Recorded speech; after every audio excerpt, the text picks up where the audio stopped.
What if the next 12 months weren't about working harder, but about leaning deeper?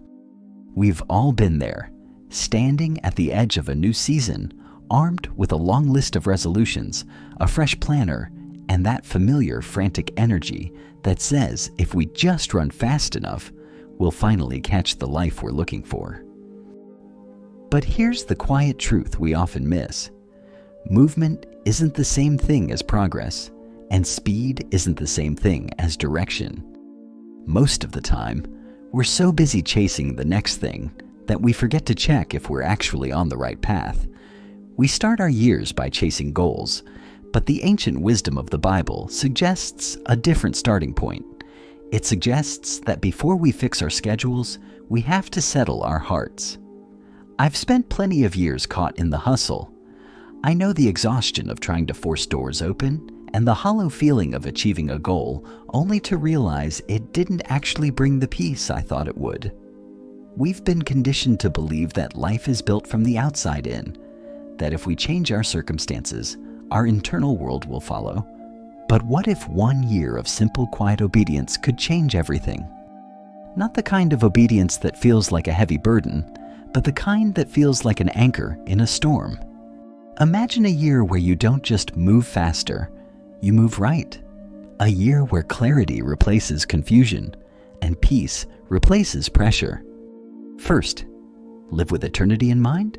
Colossians 3:2. Set your minds on things above, not on earthly things. Before anything else, Scripture pulls our attention forward, beyond this year, beyond temporary success. Finally, as the days start to blur together and the year picks up speed, try to live with eternity in mind. Everything we see, the titles, the bank accounts, the social standing, it's all temporary. It's passing away even as we speak. But the things you do out of love, the ways you serve others, and the moments you spend in the presence of God, those are the things that echo. When eternity shapes your priorities, the emergencies of this world don't seem quite so loud. Your decisions become simpler because you're no longer playing for the applause of people who are also searching for their way. Second, seek alignment before achievement. Matthew 6:33. Seek first the kingdom of God and His righteousness, and all these things will be added to you. With eternity in view, priorities start to shift. It starts with a shift in priority that most of us find incredibly difficult. Seeking the kingdom before the things. We're wired to want the things first. The career jump, the relationship, the financial security. We tell ourselves we'll focus on our spiritual life once the chaos settles down. But the chaos never settles down. There's a profound promise in Matthew that tells us alignment comes before acceleration. When we stop asking God to bless our plans and start asking how we can align with His, the pressure to force outcomes begins to melt away. You realize you don't have to manufacture your own success when you're walking in step with the one who created time itself. When God is first, your life doesn't just get busier, it gets clearer.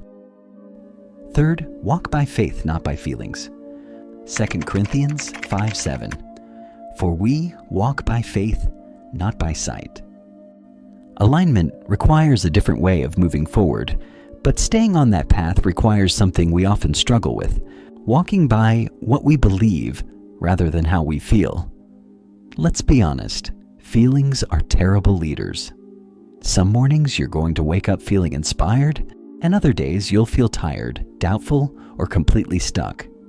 If you only move when you feel ready, you're giving your emotions the steering wheel. True faith is the willingness to take the next step even when the path looks quiet.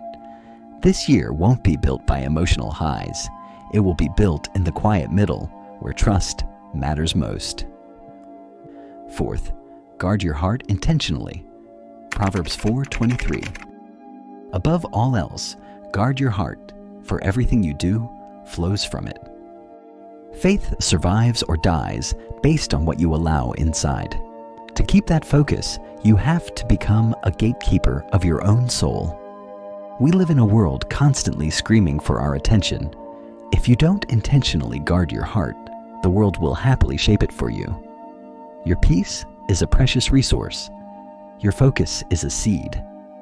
If you want a year characterized by fruitfulness, you have to protect the soil. Close the door on anything that drains your spiritual strength or distracts you from your purpose. Fifth, obey before you understand. Proverbs 3:5.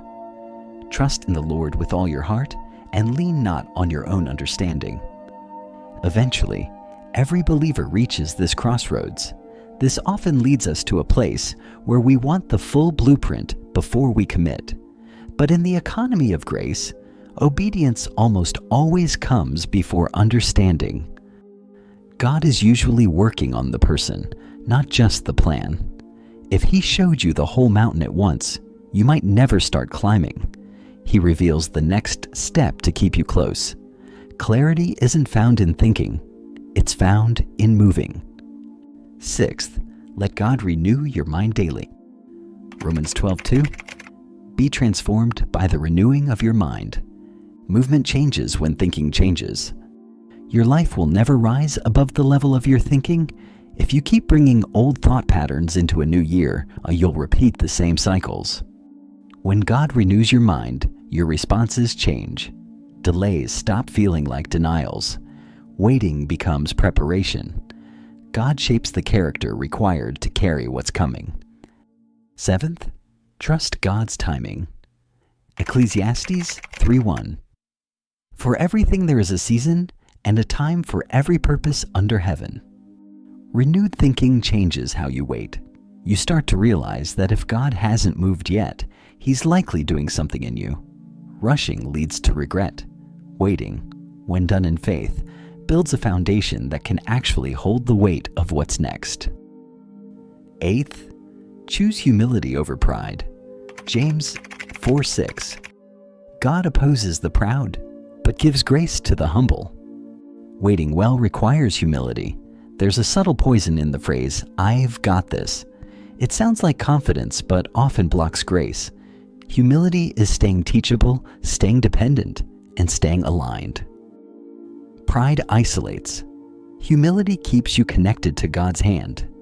Ninth, forgive and release. Colossians 3:13. Forgive just as the Lord forgave you. Humility frees the heart. Forgiveness isn't approval, it's release. Unforgiveness ties you to old pain and keeps you anchored to a version of yourself that was hurt. Release those weights. They're too heavy for the journey ahead. You don't need a more complicated plan for this year. You just need a more consistent anchor. If you're feeling that tug in your heart right now, that sense that things need to change from the inside out, don't let it fade. But more than that, I want to challenge you right now. Don't just listen to this and move on to the next video. Pick one of these truths, whether it's guarding your heart, choosing humility, or trusting the timing, and live it out this week. Just this week. If you're ready to commit to that, leave a comment saying, "I choose obedience." It's a small way of drawing a line in the sand. Save this for those days when the year gets loud and you feel yourself drifting. This year is going to move fast. But remember, the people who walk with God never walk in circles. They're always going somewhere beautiful. Where will you start today?